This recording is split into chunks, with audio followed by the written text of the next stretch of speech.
In the near future, biochemical weapons cause a disaster that makes the air unbreathable. During interviews, the President of the USA assures everyone that the priority is his citizens, yet the reporters keep mentioning some rumors about secret bunkers where they'll hide scientists. Eventually most of humanity is wiped out by this tragedy, and the most important and intelligent scientists of the country are put in cryogenic sleep in underground bunkers to wait until the air is no longer toxic.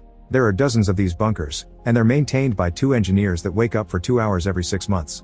In this particular facility, the engineers are Bauer and Cartwright, and it's always Bauer who wakes up first. He feels a bit nauseous, but he recovers quickly, unlike Cartwright who always wakes up with nightmares because of his claustrophobia. Bauer teases him for a while before finally letting him come out of his tank, which is a different model from the others. Afterward both men begin their maintenance tasks, which include logging in at the computer to let the other facilities they're alive. Cartwright is glad to see the other bunkers are doing well too, even if communication among facilities isn't possible. They also check the air on the surface, but unfortunately it's still toxic. Their room has a board with pictures of their old life, and Bauer likes to put tape with the word dead on their friends' faces to remind themselves of the reality out there, but Cartwright hates it and removes the tape every time. The engineers continue to check the information on the computers, and Cartwright begins to worry when he sees there has been seismic activity because of the potential damage it may have caused. Bauer is creeped out by the sleepers, so they agree Cartwright will check on them. While Bauer goes into a corridor to do repairs, Cartwright takes the chance to look at a picture he's hidden behind the board, only to suddenly turn around when he hears Abby. This is a hallucination Cartwright has about the woman he loves, and he doesn't mind chatting with her when he's alone. After putting the picture in his pocket, Cartwright goes to check on the sleepers, and it's revealed Abby is one of the scientists there. Her hallucination appears next to her tank while Cartwright runs the diagnosis, and she insists Cartwright should tell Bauer about her, but Cartwright says he'll wait for the right time. At that moment, Bauer joins him and begins complaining about the sleepers, thinking it's a waste of resources and their lives to babysit a guy that knows some stuff about reptiles. However, Cartwright truly thinks the scientists are the future of humanity, and he's calculated that they'll be sleeping for 20 more shifts. Once they're done with their duties, the duo uses their remaining minutes to watch old TV recordings, play chess, and Bauer even uses the bathroom for a date with Manuela. Abby visits Cartwright again, saying she looks forward to being together again when he falls asleep. However, Cartwright is nervous because entering the tank is always hell for him. No matter how many times he's already done it, his claustrophobia always triggers. As Abby tries to comfort him, Cartwright suddenly sees flames on her body, and he realizes his tank is on fire. He rushes to call for Bauer, who comes out of the bathroom with the extinguisher. The fire is successfully put out, but sadly the sleeping pod is now destroyed, and Bauer has injured his hand in the process. To make matters worse, at that moment the 2 hours end, meaning the lights go out and the air supply is cut off. Using torchlights and the little air left in the room, the engineers read the manual and learn there's an emergency override, so they take the stairs to find the right chamber. The emergency air supply valve is quickly turned on, then the duo returns to the office to wait for the backup air to reach them. While they wait, they share some details about their lives, and Bauer admits he used to have a wife and 3 daughters, and he had to lie for the job because of the special requirements.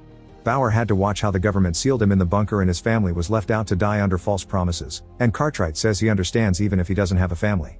At that moment the power finally comes back and the air supply is restored, causing the clock to give them 2 more hours.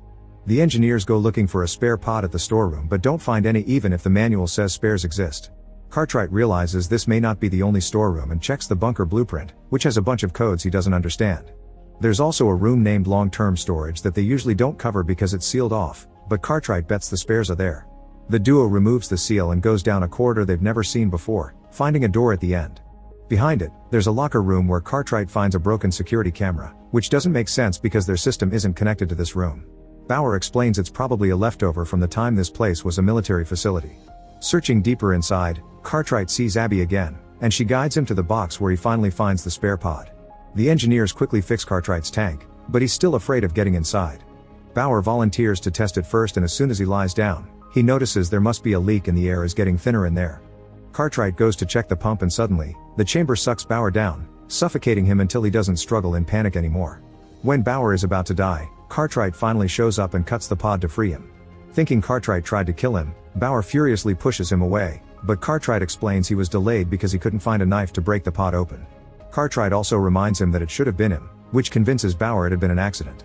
Since Cartwright's pod is destroyed now, Bauer decides they must kill one of the sleepers to use their tank instead. Cartwright reminds him their duty is to take care of the sleepers, but Bauer changes his mind by pointing out nobody can do the caring if they're dead. While Cartwright prepares a morphine injection for the euthanization, Abby shows up and asks him not to do it. She also says it's as simple as ABC. Getting an idea, Cartwright announces he can't commit murder, and Bauer immediately begins arguing about this, saying this is about survival. Then Bauer begins hitting him, but Cartwright pushes him away and threatens him with an injection as he asks his friend to give his idea a chance.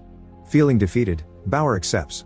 The duo returns to the office, and thanks to Abby's clue, Cartwright realizes that the weird codes on the blueprint are the same ones on the computer, meaning each code represents another bunker facility that may have more spare parts. Bauer thinks it's too dangerous since they can't know if there are air leaks between facilities, but Cartwright is willing to take the risk. Then Cartwright puts on a hazmat suit that will provide clean air and a radio that will keep him in contact with Bauer, who will guide him by following him on the security cameras. When he enters the first corridor, he's shocked to discover a skeleton on the ground, whose clothes and gun said it used to be a soldier. With only half an hour left, Bauer begins fixing some old monitors in the office while Cartwright goes further inside the dark tunnels, where he finds lots of floating blue dust from the airborne contaminant. After walking for a while, Cartwright finally appears on the old security cameras, so Bauer begins labeling the fixed monitors properly. Eventually Cartwright finds a door with a sign that confirms this is the ABC facility. After struggling with the jammed lock, Cartwright comes inside and is shocked to discover nothing here is working. Since he can't open the next door, Cartwright begins to feel hopeless, and Abby appears to ask him not to give up. At that moment Bauer comes up with a solution. Cartwright can enter the ABC facility by crawling through the air duct. The claustrophobia immediately kicks in, but Cartwright swallows it down for the sake of his survival. As he moves through the duct, he's disgusted to see there are numerous bodies here too, and he has to crawl over them. When Cartwright goes deeper into the duct, Bauer loses contact with him, so he decides to use some tools to boost the signal. However, when he grabs his toolbox, he discovers his knife has been there all along and Cartwright possibly lied. Just to be sure, he checks the security footage and is devastated to discover that Cartwright just stood next to the tank doing nothing while he suffocated. Meanwhile, Cartwright finally makes it to the ABC facility and his radio begins working again. As he looks around, he discovers the facility is in complete ruins and there are no survivors. There's also a hole in the ceiling that Cartwright uses to look outside, only to discover the planet has been demolished by nuclear weapons a long time ago. Next he checks on the sleepers' chambers, but they've also been destroyed. Cartwright gets upset when he finally realizes that the computer showing that all the facilities were well had been a lie to keep the engineers' sanity and make them believe they aren't alone.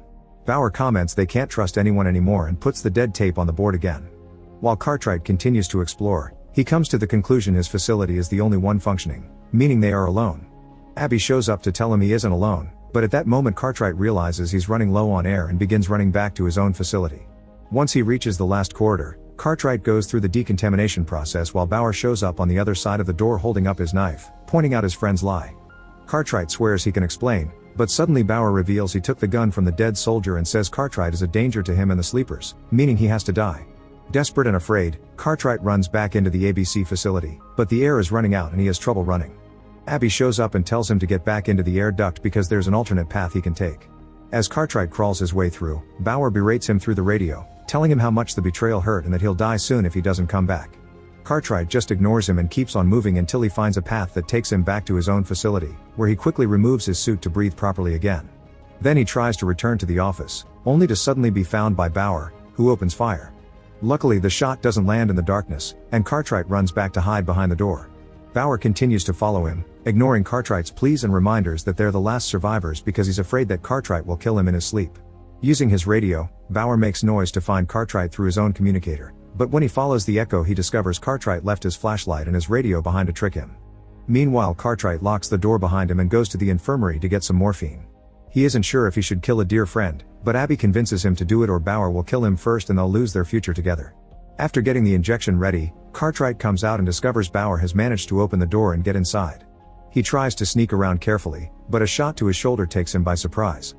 Bauer comes closer as he suffers for having to kill a man he considered family, and Cartwright tries to explain he did it to protect his lover as he hands Bauer his secret picture. Then he starts talking to Abby, which angers Bauer because it sounds like madness. Cartwright uses this distraction to jump on Bauer and make him drop the gun, then he fails to hit him and runs away into the sleeper chamber. Bauer recovers his gun and finds the picture on the floor, and something on it looks familiar. He rushes to see the sleepers and confirms that Cartwright has been lying more than he thought. It turns out Abby is Cartwright's wife, and that's the only reason why he cares so much about taking care of the sleepers.